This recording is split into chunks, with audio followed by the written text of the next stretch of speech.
Hello and welcome to India Today SoSouth. I'm Gautam Shankar. Now, is there a secret pact brewing between the DMK and the BJP?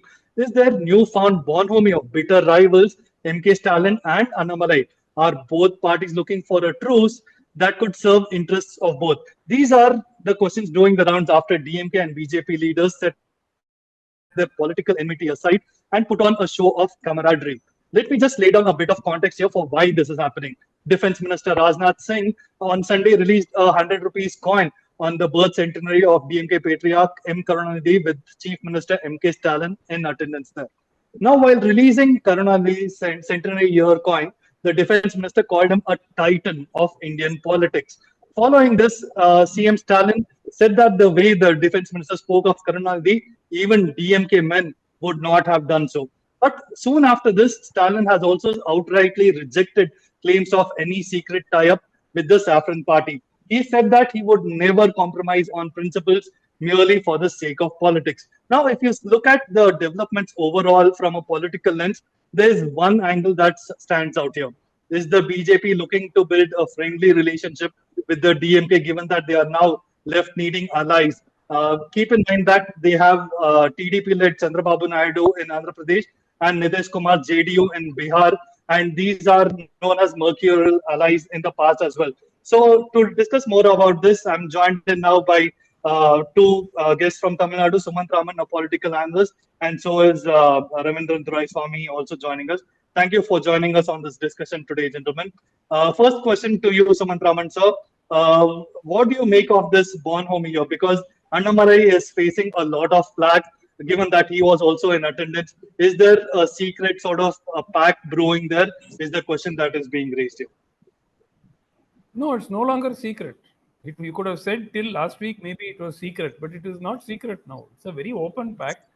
Both of them have a common enemy, the AIADMK, who they want to weaken and possibly destroy. And for the DMK also, it keeps the Congress in check because it will prevent the Congress from getting over ambitious and asking for a share of power after the next assembly election. So the Congress is in alliance with DMK. So it also, puts them on notice, saying that, if you get too big for your ambitions, then we have other options. For the BJP, it's very helpful because, they can always, use this as a leverage against Chandrababu Naidu and Nitish Kumar and Chirag Paswan. Chirag Paswan has been making noises about this today, the UPSC lateral entry, which was withdrawn. So he started making noises and, so for the government, it helps to say that, look, we are not going to sink or swim with you. If you are not there, somebody else will is there to step up and back up. But I think it does a lot of damage to both these parties because, their core voters are quite frankly shocked. Gautam, I've been saying this for 2 years that this understanding has been there. It is not today. There is zero progress on any of the cases against the DMK. The DMK's government is probably the one which has been treated with kid gloves compared to how Delhi government has been treated, or Jharkhand, or Bengal, or any other opposition ruled state. The DMK government has been treated very, very softly by the BJP in Delhi. So I think that all of this means that there has been a very clear understanding, unofficially, that obviously there's going to be an electoral alliance because that is suicide for both parties. But my enemy's enemy is, your friend kind of a thing. And, we can always work on weakening the AIADMK and also keeping the Congress in its place. Also helps to keep Naidu and Nitish guessing. So it's a win-win for both sides, at least for the moment. At least for the moment. That is the take from Sumant Raman there. Ravindran Swamy, I just want to bring you in here. Basically, the take is that there is a political alliance that could happen, basically an electoral alliance is the way Sumant Raman has put it. Do you see it the same way as well, considering all the recent developments that we're seeing? No electoral. Sumant is correct in his viewpoint. They will have any electoral alliance because 18% Christian Muslims are ruling host in Tamil Nadu. They are creating all the opinions, whether it is Dravidam, Hindutva, or secularism, whatever may be. They are behind everything. They are very powerful in Tamil Nadu. So no party can risk the 18% Christian Muslims and their influence in Tamil Nadu. So DMK is having a winning alliance with the Congress, CPM, CPI, VCK. They are winning all the elections. They had a card trick, and they will not break until they are defeated. They will continue their alliance till they are winning. This is their motto. You know, now today's politics is accumulating power and amassing wealth. No doubt in it. So they are winning. So they continue the winning alliance. Here, Modi wants to have a stable image to his government. Sonia Gandhi is planning to destabilize the government. Lalu Yadav is speaking, this government will be destabilized before August 15. So, abundant caution, Modi is making friendship with MK Stalin. So, he is giving very good importance to Stalin and Karnataka. Why? He is giving 22 MPs. It is very important. Note it from me. In 1969, when Indira Gandhi worked against a candidate proposed by herself, the irony, how she was killed of the irony. Okay, he has to rush to Madras and went to Karnataka house and begged support for him to save her chair. It was the history. Likewise, Stalin 22 MPs have an importance today. In my opinion, Modi is carrying 293. There is no other alternative. He will continue his 5-year term. There will not be any disturbance. But abundant caution, he is approaching MK Stalin, 22 MPs. By this way, Sonia has to yield on MK Stalin's stance. Note it from me.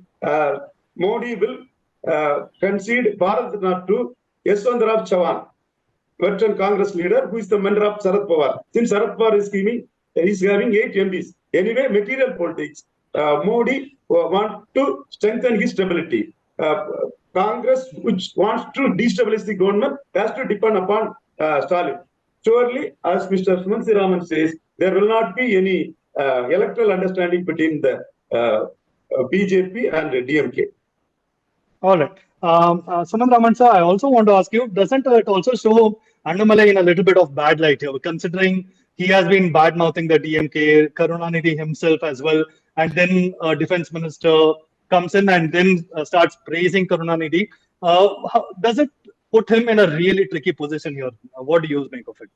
I think his credibility is gone. I mean, there is no question of it damaging his credibility further, because the credibility is pretty much damaged already. But let's face it. Look, there are two things here. One, Mr. Rajnath Singh comes or inaugurates or releases the commemorative coin and goes, makes a speech and goes. That's fine. He goes to Karunanidhi's memorial. Where is the need for that? I mean, have the BJP leaders, when they were in alliance with the AIADMK, visited Jayalalitha's memorial? They have not. He goes to the memorial along with the Minister L. Murugan, along with Mr. Annamalai in tow. I mean, what kind of signal is this sending out to both his own party cadre and to, those potential allies of the BJP who see this bonhomie between Mr. Stalin has actually put out a post saying he got emotional when Rajnath Singh actually called for a standing ovation at the release function. What are we talking about? I mean, look, this is not just a government function, right? And the best part was the Congress was not invited. Rahul Gandhi was not invited to this function. Mr. Stalin says it's a central government function. Mr. Rajnath Singh says it's a state government function. So what, I mean, look, this is something which I've been saying for 2 years. Now I'm glad that people are at least openly seeing it for what it was, what it is. All right. What it is. And also, like you rightly mentioned, Suman Raman, basically about Udayanidhi as well. So I just want to raise that point with Ravindran as well. Does it look like an attempt to have an understanding to not disturb Stalin's son here? Because keep in mind that there are a lot of cases that have been filed against him for his remarks against Sanatana Dharma as well. And several of these cases have been clubbed together. And this matter is going to come up for trial. Is this a point of conjecture here as well, Ravindran? Yes, when they had 37 MPs, Lok Sabha members, it was superfluous for Modi in 2014. Likewise, Stalin had 20 plus MPs. It was super close for Modi. Now, Modi is with 240 only. It is a minority government. Minority government means it is a coalition government. It has majority. Single party, it is a minority. So they have to depend on these 22 MPs. Likewise, DMK will utilize this 22 MPs power to the maximum for their benefit. It is obvious. They are doing that. At the same time, they will continue their alliance with Congress. Now, Congress is left out with no other option. Congress, it is supported by Nadar community. They are teaching Nadars. Nadars are treated by Congress, but they are voting the combination of DMK Congress. If Congress goes out of DMK, Nadars will take it as a chance to teach a lesson to Congress, and Congress will be nowhere in Tamil Nadu. So they are at the mercy of Stalin. This is the position of Congress when they went alone. Only a Nadar candidate, H. Vasantakumar, alone retained his deposit. All other Congress candidates lost their deposits. What was their strength? It was just 4.3% of votes. After G.K. Vasan left Congress, now the Congress real strength is nearly 4% only. Among these 4% of votes, many of them are MK Stalin supporters, like EVK Selangovan, Peter Alphonse, Kobanna are hardcore Stalin supporters. Sumant Raman sir, also I want to ask this: how much of this has to do with because the BJP is looking to do that, DMK also, it serves their common interests to keep ADMK away, and this will also help BJP strengthen themselves as the number 2 party in the southern state. So, do you see this as a move that culminates towards that as well? Yeah, but I don't think the AIADMK has to take it lying down and keeping quiet. I think that they should be exploring their options, starting to talk to the Congress, trying to see if there is an opportunity there for a tie-up. So, I mean, I foresee the possibility of Mr. Edappadi Palaniswamy having a courtesy call with Rahul Gandhi in the next month or so that there can be some kind of a ice-breaking which is initiated. Not that anything will happen immediately. There is no requirement also, because there is no immediate assembly election, still more than 1.5 years to go. So nothing immediate, but I'm sure that there can be plans which are made, and initial discussions can definitely be had. So I expect that to happen, unless the AIADMK is going to sit back and do nothing, which damages it even further. So now is the time for them to start exploring other options, especially when public sentiment is pretty much on both sides of the fence, is not in favor of this alliance, of this secret understanding, not alliance. All right. A secret understanding is the way you're putting it. Same question to you as well, Ravindran. Basically, does the ADMK need to be more proactive in foreseeing these kind of moves here and really try and fight off the BJP and the DMK to ensure they continue to remain the number 2 party in the state as well? ADMK doesn't have vote transferring capacity. Their strength comes from only 10.5% of votes reservation given to one-year community. There is no more Jayalalitha, no more MGR. They have no value among voters. The voters, the votes they got is from 10.5% reservation to the one-year community. They did well in one-year areas. The percentage of votes are more than 38% in one-year belt. But in Nadar belt, they could poll only single-digit votes. In Mukkalathur belt, they lost their deposits. Even in Kunguvedalar belt, Stalin plus Chandil Balaji weakened them. Modi plus Annamalai weakened them. Now it is a two-caste party. The non-one-years and non-Kunguvedalar's are fully against them. Congress is having influence in southern districts among Nadas. If ADMK allies with Congress, it will be a fiasco like 1996, and it is a failure like 1999. So, without Edappadi doesn't have vote transferring capacity, it is evident in Vikravandi also. Congress will not opt for an alliance with ADMK. They have to go with Stalin, no other go. All right, no other go. So basically, I just want to collect a final thoughts here, Sumant Raman, basically to understand if this continues, will they find a reliable ally in some way? I'm not saying that there'll be an alliance of sorts or an understanding. If things break down with Chandrababu Naidu, and given the mercurial nature of Naidu and TDP as well, they are forcing this could happen. So if this is what do you think the BJP will do here? Basically, stick on to their principles and say that they will stay with the India bloc, or continue to just be a little bit show a soft heart towards the BJP here. No, no. Again, I think they will go with whatever suits their interest best. This is not some social service organization. They are a political When party, you and any say political. what suits their best interest, I just want to raise So, the point once again here, Sumant, yeah, basically yeah. See, about see, Udayanidhi political. Stalin. Yeah. Hmm. Yeah, see, Udayanidhi Stalin needs to have a free run for the next year, year and a half to consolidate himself. The rumor is he's going to be made deputy chief minister very soon, so he will need that period of time to consolidate his position. And I think one of the reasons for Mr. Stalin and the BJP cozying up is possibly to give Udayanidhi Stalin the time, without being harassed by agencies and without all the other attendant problems that the central government can create, to have a relatively free run. So, with that being said, if the DMK feels that they can get a slot in the union government, I don't think that push comes to shove, they will turn it down. So I think that there are lots of possibilities at the moment. It's too early to make any predictions. Yeah. But one thing is very sure: this whole drama of them being mortal enemies of each other, no, that's a farce. I think that public of Tamil Nadu have started to understand now that that they can work together in some format, not an electoral alliance. And that electoral alliance is because it doesn't make sense on either side to have such an alliance, because both parties stand to lose their core supporters if they do that. But other than that, Yeah. they have no problem doing business with each other, which is what the public of Tamil Nadu have now understood. All right. Final thoughts from you, Ravindra Swami, sir.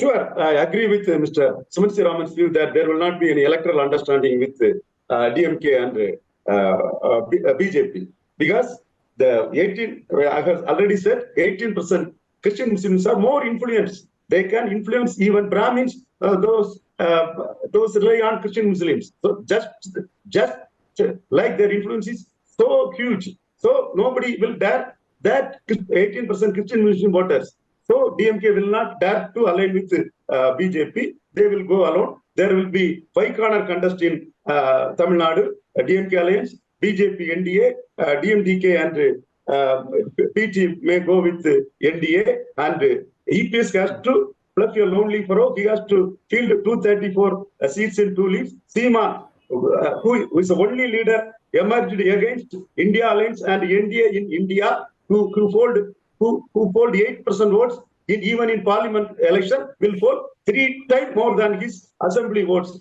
Then Vijay will be the another entry. There will be 5 corner contest in Tamil Nadu assembly elections.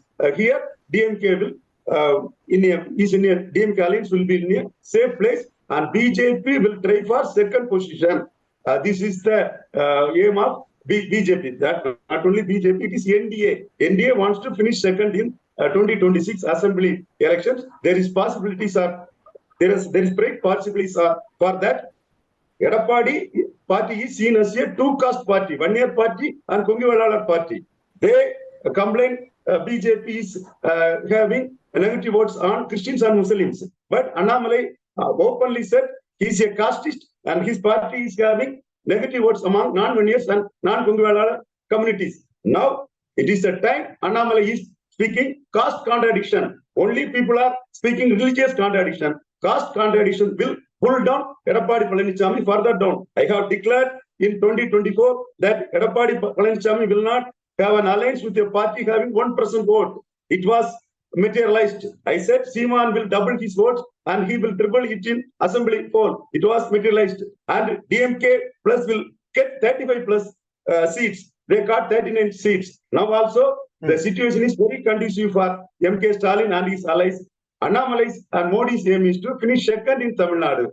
And Seeman, as a Nitish Kumar of Tamil Nadu, will practice social justice alliance and the established alliance. He will represent unrepresented and underrepresented communities. It will have its own effect in Tamil Nadu. Let us wait for 2026. All right, let's wait for 2026. Basically, what Ravindra Swami and also Sumant Raman are saying there is that there is a possibility of an electoral understanding at best between the DMK and the BJP, but there can't be an electoral alliance, but nothing can be ruled out as the message here. Thank you for joining us on this discussion today, gentlemen.